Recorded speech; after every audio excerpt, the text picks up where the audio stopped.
Coming up on CTV Sports, CSU women's basketball performed up to standards last week, but the men's team took 2 steps back.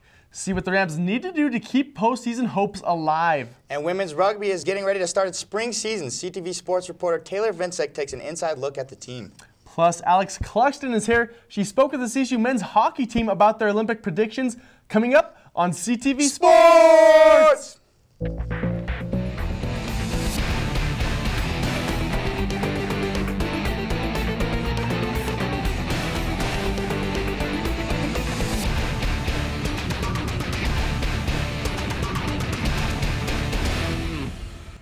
Good evening and thanks for watching CTV. I'm Travis Green. And I'm Steven Starcer. The CSU women's basketball team came away with 2 more victories last week to remain atop the Mountain West Conference. The team traveled to Utah State on Wednesday and put up 100 on the Aggies, and then hosted third-place team in the conference, Fresno State, on Saturday. The Rams came out in this one, didn't shoot the ball so hot in the first half, let Fresno State get some good looks, and Fresno State poured in a couple of threes. They also fed it down low to their 6'6" center in this one. Rams got behind early in this one, trailed 29-16 in the half. Sees some missed opportunities there early for the Rams, but Travis, the team was able to kind of battle back in the second half. Yeah, as you're seeing here, Fresno came out hot, but the CSU Rams came out with a lot of intensity in the second half and got things rolling. Yeah, Grit Ryder really did a tremendous job of keeping CSU in this game. A.J. Newton had some big plays down the stretch. Ellen Nystrom also stepped up big time for CSU in this one. You know, they had the big deficit there at halftime, but they kept battling back. The fans stayed in this game. You know, everyone stayed there to watch them. Big time fan support. Head coach Ryan Williams talked about after the game that they were crucial for the CSU to come out and get the victory in this one. So it was big time. Travis, the Rams overcame some adversity in this home game, and it was their first highly contested game in quite a while, but the team stepped it up defensively, and that led to them getting some buckets on the other end. Yeah, huge defensively, getting them the buckets, as you're seeing here. We get some blocks, we're getting steals all over the place, which leads to fast break points, and what better way to bring you back in a game than fast break points? Yeah, you know, if they were struggling a little bit in the first half in the half-court game, try and get out and transition off the defense. That's what this team is able to do, and then, as I mentioned, the fans there with head coach Ryan Williams trying to get them pumped up, really kept them in this game, and it was very impressive to see this team come out and be able to come back from trailing by that kind of deficit and get the win. 12-1 in conference play. This team is rolling. Definitely, and you're seeing our versatility out there. We got 5 players with 10 points per game or more, and almost 6. Ellen Nystrom has 9 points per game. We're getting close there. Yeah. The men's team is a completely different story than the women's. They continue to drop in the standings and are now 8th in the Mountain West Conference after 2 losses last week. They took on Utah State on Tuesday and played one of their worst games of the season. The 9-point loss doesn't even come close to summarizing how bad the Rams played. They only put up 15 points in the first half and finished the game shooting below 30%. Coach Larry Eustachi's mood after the game says it all. I thought the tougher team won, and the more determined team won, and those things are not what we're about, you know. The Rams then went on to lose to a hot Fresno State team on Saturday, Steven. It's been rough to watch these last 2 games, 2 straight losses when hopes were so high, and then 2 straight losses. Yeah, especially, you know, coming off this team, played the great game at home against UNLV, went on, got a conference road win at Air Force, and now we're seeing them slide down like this, just 5-8 in conference. It's been disappointing. You know, usually at this point in the season, you like to see your team keep on improving week after week. We're not seeing that right now to the men's team. Yeah, and it's definitely hard to point a finger at why we're losing, because you look at the Utah State game, we only scored 15 points in the first half, but only had 3 turnovers, and then you look at the Fresno State game, 13 turnovers. It's just something that goes wrong every game. Yep. You know, the Rams team really needs to turn around if they want to get hot and try and make something happen in the conference tournament next month. The softball team, however, is playing very well. That's right, Steven, and coming up after the break, we'll let you know how well they've been playing. And Taylor Vincek will also give you a peek at the university women's rugby team. Don't go away.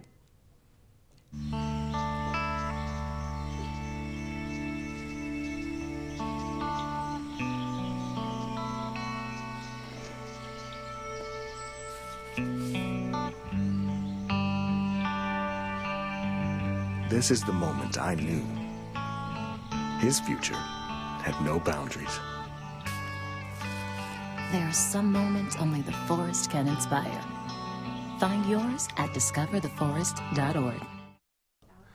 No one can argue that the basketball team can get very physical, but basketball players don't have a thing on what rugby players do every day. CTV Sports reporter Taylor Vincek went to practice last week to see how demanding the sport can really be. It's 11 o'clock at night, and while most college students are heading to bed, the CSU women's rugby team is practicing for their next match. Senior Marley Quinn has been playing rugby since her freshman year and describes how different it is from her cheerleading days in high school. We didn't tackle in cheerleading. If you wore the wrong socks to a game, you were benched for the next game. We had bows in our hair. We don't wear bows or makeup or push-up bras in this sport. Even though rugby is tough on an athlete's body, Captain Madison Williams can't seem to get it out of her system. It's kind of indescribable what keeps me coming back to this game. It's just something that, it's the people, it's the culture, it's the atmosphere. In rugby, the women's rules don't differ from the men's rules, so all players take hit after hit after hit. Backs coach Laura Whitney says this doesn't faze her team's attitude in the slightest. They improve every practice, and they make it really easy because they have so much. It's just lighthearted, it's really fun at practice, but they still really get the work done, and that's what makes it really easy to coach them. With so many hard hits and tackles, players are bound to suffer a few injuries here and there. I broke my ankle. I just have ankle injuries. I bruised my ribs. I dislocated a rib. I broke my nose. I've gotten hit in the nose quite a few times. My back's messed up. I broke my wrist twice. So I'm pretty sure I have a deviated septum. I tore my IT band. I've misaligned my spine. Fractured my collarbone, just a little. I've tore the tissue in my neck. I tore ligaments in my ankle. And have had 2 concussions. Despite all the possible injuries an athlete subjects herself to, forwards coach Amanda Kmeyer says it's all worth it in the end. I think they all get along really well as a group, as a whole. We don't really have cliques. They all like to hang out outside of rugby, and they're all friends off the pitch. I think it makes a difference on the field to have that relationship as friends. Taylor Vincek, CTV Sports. The rugby team begins spring play in March. The CSU softball team traveled to San Antonio over the weekend to play in the UTSA Classic. Colorado State's first matchup of the weekend was against Rutgers, where they found themselves in a pitcher's duel. Down by 2 in the bottom of the 7th, the Rams rallied to score 4 runs, capped off by a walk-off home run by Chelsea O'Connor. CSU won 3 out of their 5 games, bringing their season record to 7-3. The Rams will be on the road again for their next game on February 28th in the San Diego Classic. It'll be really great to see some fans come out and support the softball team the way that a fan came out and supported the women's basketball team. Yeah, Travis, I kind of like to see this fan who was at the women's basketball game. Let's go ahead and roll it real quick. Check out this guy here at the CSU women's basketball game on Saturday against Fresno State. A little disappointing to see all the empty seats there behind him, but he's out there supporting this team and cheering his best. You gotta love it. He's out there having fun. I mean, why come to the game if you're not gonna have some fun? I'd like to see every fan there that way. Exactly, same here with me. But this fan wasn't the only one dancing though, Steven. This is a video shot by CSU's assistant D3 hockey coach Tyler Stewart. The team is celebrating the fact that they just got a bid to go to Nationals in Florida. I guess they will be taking their spring break a little early this semester because Nationals are going to be in Florida, and the Rams were able to bypass regionals this year because of their winning record. They will be taking the ice behind top-ranked goalie Nick Church in March. If his goaltending is as good as his team's dance moves, it's pretty easy to see why he's the top-ranked goalie, Travis. Yeah, you see him out there? He could be on the U.S. Figure skating team out there. Yeah, I'd like to see it. Coming up after the break, we've got more from the men's hockey team. And reporter Alex Cluxton will be joining us to discuss the Olympics and the U.S.'s latest strides toward the gold medal in hockey. We'll be right back.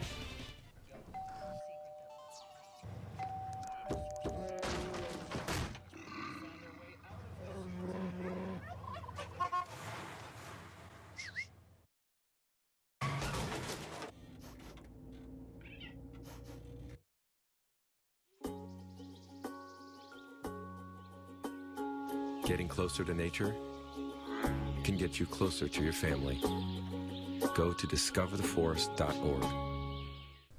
Welcome back. We're now joined by Alex Cluxton. Alex, thanks for joining us. Yeah, thanks for having me. And with winter games in full swing, I've been watching my fair share of hockey. I've also met with the D3 men's hockey team to get their predictions for some of the games.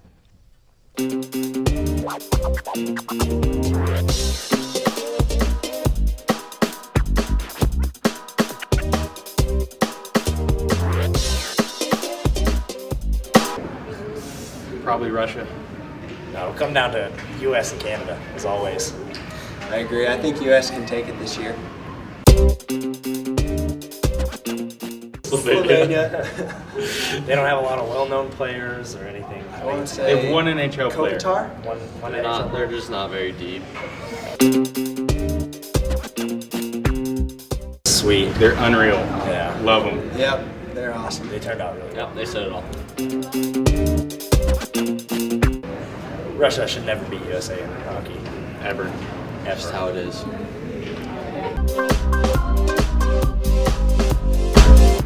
Ooh, that's a hard question to answer.